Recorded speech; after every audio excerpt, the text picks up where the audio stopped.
એટલે વિરોધ થાય પણ જેની દરરોજ ચડતી હોય ને એનો દરરોજ વિરોધ હોય. હવે બોલીને જાઉં છું રાજા. આ રાજા બનાયા છે, રાજા નોમ ઘરના બાઈને આજનું છાપેલું રાઠોડ છે નહીં. શું કહું? કારણ કે બરોબર કદાચ સમય વેરાતા ચો ઘડ્યો હતો એ દાડો બરોબર કદાચ ઓગણી હોય હડસડમાં બરોબર રાજા છાપીને બેહાડેલા છે. આવું મારી બાવાની માતાનું ધૂણવું છે. એટલે કોઈના એક જ વાંચ્યો નહીં ને વાગવાનું નહીં. સભાની ભગવાન જે બનાવા જાય ના જવા તો આવા ના વેલકમ. બાકી જગતમાં લાકડી લઈને નીકળી શું હથિયાર હાથમાં જો પકડ્યું નહીં લ્યા.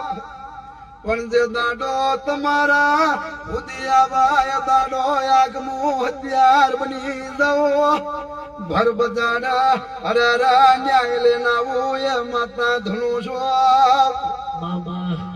મના મને મેલડી ના રોક ફજેતા ફાવતા નહીં. મના મર્દોની મહેફિલમાં બેહીન ખમા ગયા તો આવડે છે.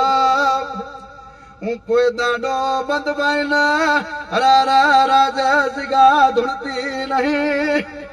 આવા તમ જેટલા હોય એટલા હોમે બેહો. જો આગમો સવાલ ના આગમો જવાબ નાયાલું તો મારો મેલડી નું વ્યાન છે. બરોબર કદાચ બોળમાં ધણું છું. જ્યાં જે કરવું એ કરી લે બરોબર. કદાચ એમ માથું હલાવતી નહીં. બાકી રાઠોડ બરોબર કદાચ એટલું યાદ રાખવાનું કે વિરોધ તો બરોબર નોનપણથી ચાલ્યો છે ને બરોબર કદાચ હું દાડે દાડે મોટા કરું એમ વિરોધ રહેવાનો જ છે.